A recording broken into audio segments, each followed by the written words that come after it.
All right, so in this one, I want to talk about how pretty much everything matters.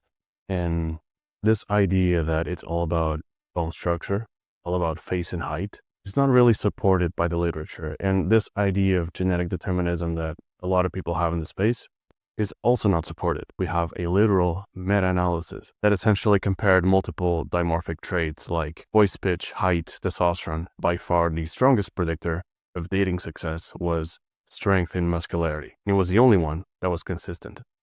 So here's the thing. Whenever people look at the data, and I've done this mistake as well, they tend to look at swipe data.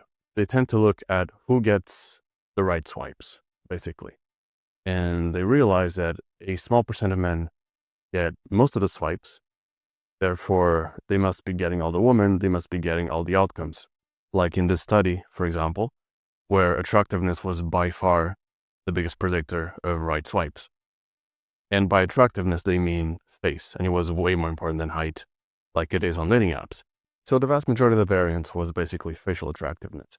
And people tend to look at this, and they assume that it applies for everything. They look at swipe data, and they think, okay, so nothing else matters, it's all about face. And yeah, I've done this mistake as well, of thinking, oh, it's all about bone structure because of whatever dating app data that I was using. But then that ignores outcome data, for example, this one. And whether you want hookups or long-term relationships, things become way more complex when it comes to what actually matters. So, like I said in this meta-analysis, physique matters a ton. And in this study, the interplay between economic status and attractiveness, which is something that I don't see many people talking about. Well, in this one, they basically compared normal outfits, so casual ones, to essentially ones that represent higher socioeconomic status, and they let women rate it. What they found was high-class style was consistently rated as more attractive than casual styles.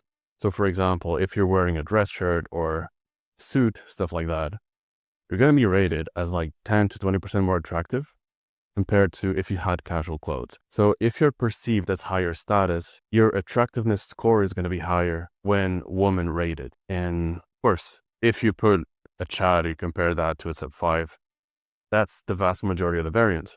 But when you look at normies, when you look at normal people, suddenly things become way more complex and more things actually matter in the equation of dating outcomes. And one of them is this one. It's style, is looking like you have high status.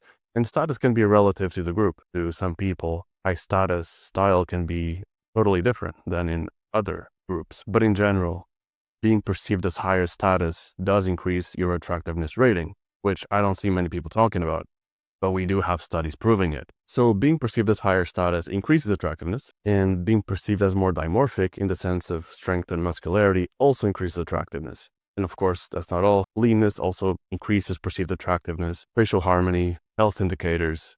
There's so many things, there's so many variables. You can't just reduce everything to bones. And if you look at outcome data, things become so much more complex than if you look at swipe data. And that's the problem that I was doing and that a lot of people are doing, which is only looking at swipe data. And then the conclusion is, if you're not a Chad light or a Chad, it's over and dating is not worth it.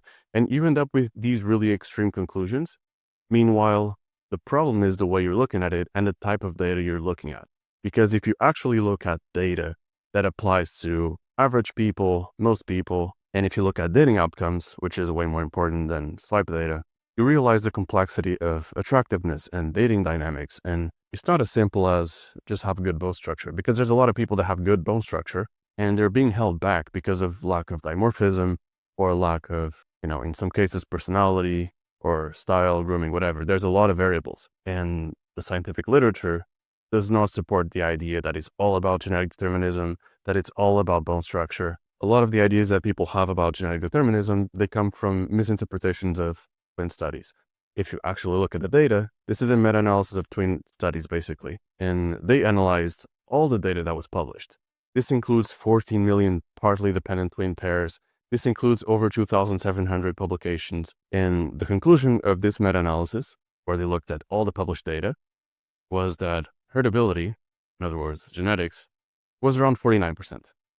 And in the BP space, people are acting like it's 100% or 90%.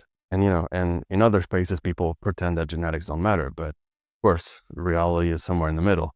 genetics are around half. So most of it is still non-genetic. Now, of course, it depends on where you're looking at because, for example, height in developed countries is mostly genetic. So it depends on rate that you're looking at, but overall, it's still mostly non-genetic. Genetics are around 49% based on this meta-analysis that analyzed all the published data. So in other words, you have way more power than you think. A lot of the opinions that people have when it comes to genetic determinism are based on misinterpretations of twin study data. And if you look at the data, science does not support genetic determinism, and it does not support that bones are basically what determines everything. Dimorphism matters a lot too, and it's a lot of it in your control. Health indicators also matter a lot too. They're also a lot in your control. There's a lot of variance than if you just look at swipe data. So when you look at outcomes, things become way more complex, and there's a lot more things you can do to increase attractiveness ratings than basement dwellers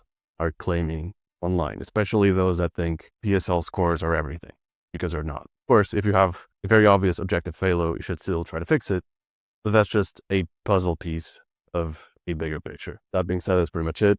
Basically, everything matters, and this is the best mentality you can have, because if you think that only face matters, or only height matters, or only face and height matters, you're basically going to end up depressed, especially if you're not attractive, because you're not going to feel a lot of autonomy. You're going to feel like you don't have control over your future, of your life, and people need to feel like they have autonomy. I wouldn't be for it if it was delusional, probably, but it is not delusional. It is what the data says. You have more control than you think. It's mostly non-genetic. Things like appearing higher status, appearing more masculine, more muscular, healthier, all these things matter, and most people aren't doing a very good job at it. And so with the things we talk about on this channel, we may get an upper hand.